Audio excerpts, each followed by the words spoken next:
हाफिज सईद तो चूहे जैसे बिल में छिप कर बैठा है, लेकिन उसके पालतू बुलडॉग एक्टिव हो गए। एक तरफ पाकिस्तानी माफिया डॉन शहजाद भट्टी के भारत में आतंकी नेटवर्क की परतें उधड़ गईं। दूसरी तरफ पाकिस्तान में आतंकी सरगना हाफिज सईद के गुर्गे तुरंत हरकत में आ गए। कठमुल्ला नसीर मदनी कहने को तो पाकिस्तान का एक मौलाना, लेकिन असल में आतंकी सरगना हाफिज सईद का गुर्गा लश्कर के सियासी मुखौटे वाले मंच पर चढ़कर इसने वो सच कबूल लिया जो जानती तो पूरी दुनिया है, लेकिन पाकिस्तानी फौज और आईएसआई इससे हमेशा इनकार करती आई है। पाकिस्तानी मौलाना का कबूलनामा, हाफिज सईद ने कश्मीर में 10,000 जिहादी भेजे।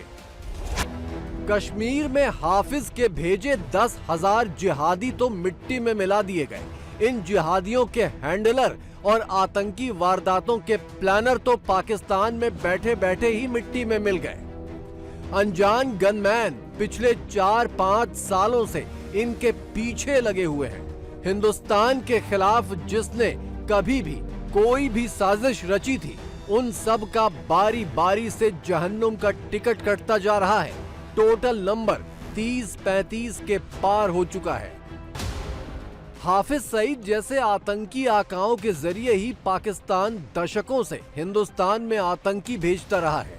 इन आतंकियों की घुसपैठ एलओसी के जरिए ही होती थी, इसीलिए पीओके में जगह जगह आतंकी कैंप और लॉन्च पैड बनाए गए। ऑपरेशन सिंदूर में पीओके के अंदर ऐसे ही 5 कैंप भारत ने तबाह किए थे। कश्मीर जिहाद के नाम पर आईएसआई पीओके के युवाओं को भी बरगलाकर इन आतंकी कैंपों में भर्ती करवाती थी, लेकिन अब पीओके की तस्वीर 180 डिग्री पर उलट गई और पीओके खुद ही पाकिस्तान की जिहादी हिस्ट्री की पोल खोल रहा है। पीओके के लोग अपना हक मांगने लगे तो पाकिस्तानी फौज ने उन्हें आतंकी करार दिया, जबकि ग्लोबल आतंकी लिस्ट वाले सरगना पाकिस्तानी फौज की गोद में आराम से बैठे हैं। जब मर्जी छिप जाते हैं, जब मर्जी बाहर निकल आते हैं और जब मर्जी गीदड़ भभकियां देने लगते हैं। पानी बंद किए हुए भारत को 1 साल से ऊपर हो गया, लेकिन सांसें बंद करने वाला ख्वाब ना हाफिज पूरा कर पाया, ना बिलावल भुट्टो पूरा कर पाया और ना इन सब का आका मुनीर पूरा कर पाया। उल्टे उसी की फौज को खैबर पख्तूनख्वा की आवाम ने दहशतगर्द घोषित कर दिया है। पीओके के अलावा खैबर पख्तूनख्वा में भी आतंकी कैंप है। 2019 में भारत ने खैबर पख्तूनख्वा के ही बालाकोट में एक आतंकी कैंप पर एयर स्ट्राइक की थी। खैबर पख्तूनख्वा में गलती से आतंकियों को पुलिस ने गिरफ्तार कर लिया तो आईएसआई उन्हें छुड़ा कर ले गई। खुद खैबर पख्तूनख्वा का पूर्व सीएम ये कबूल कर चुका है। पाकिस्तानी फौज आतंकी पालती है, उन्हें ट्रेनिंग देती है, हथियार देती है और भारत में लड़ने मरने भेजती है, लेकिन मुश्किल तब हो जाती है जब यही आतंकी स्थानीय लोगों के ऊपर बंदूकें तानना शुरू कर देते हैं। हिलेरी क्लिंटन ने आंगन में सांप पालने पर पाकिस्तान को बहुत पहले नसीहत दे दी थी, लेकिन पाकिस्तान अब तक नहीं समझ पाया। हाफिज सईद जैसे आतंकी सरगनाओं को सिर्फ मौलाना या कठमुल्ले सिर पर नहीं बिठाते, पाकिस्तान के नेता भी खोलकर हाफिज के लिए पलक पावड़े बिछाते हैं। चंद रोज पहले ही पाकिस्तान के पूर्व रक्षा मंत्री खुद को हाफिज का गुलाम बता रहे थे। 2025 में पहलगाम आतंकी हमले के बाद भारत ने ऑपरेशन सिंदूर के जरिए हाफिज सईद और मसूद अजहर जैसों के आतंकी नेटवर्क की कमर तोड़ दी थी।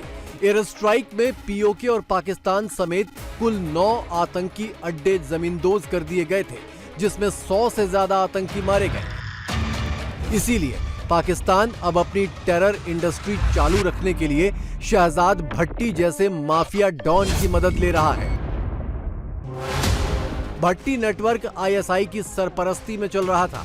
इससे जुड़े कुल 253 आतंकी भारत के 14 राज्यों से गिरफ्तार किए गए हैं। इनकी साजिश 15 अगस्त को सिलसिलेवार हमले करने की थी, लेकिन उससे पहले ही ये दबोच लिए गए। भारत का भगोड़ा आतंकवादी दाऊद इब्राहिम कई सालों से आईएसआई का मेहमान बनकर बैठा है, लेकिन अब दाऊद की हालत खराब हो चुकी है। 24 घंटे अनजान गनमैन का डर बना रहता है, सो अलर्ट। इसीलिए दाऊद अब आईएसआई के किसी काम का नहीं रहा। लिहाजा आईएसआई ने शहजाद भट्टी नेटवर्क एक्टिवेट किया था, क्योंकि आईएसआई का वजूद ही इसलिए है कि भारत में आतंकी भेजने हैं। आतंकवाद पाकिस्तानी सोसाइटी में बहुत गहरे तक रच बस चुका है, जिसे जिहाद के नाम से जिंदगी का जरूरी हिस्सा बना दिया गया है। हाल ही में जाने माने क्रिकेटर शोएब अख्तर के भाई के जनाजे में भी लश्कर आतंकी के पहुंचने की खबर इंटरनेशनल हेडलाइन बनी थी। खुद शोएब अख्तर भी अपने दिमाग में कुलबुलाने वाले गजवाए हिंद को खोलकर जाहिर कर चुके हैं। मौलाना नसीर मदनी या मसूद अजहर, हाफिज या मुनीर, शोएब या शहबाज, चाहे जितनी दुआएं कर लें, गजवाए हिंद का इनका ख्वाब बस आंखों में ही रह जाएगा। हिंदुस्तान की ओर जितने जिहादी आएंगे, जहन्नुम के अलावा और कहीं नहीं जा पाएंगे।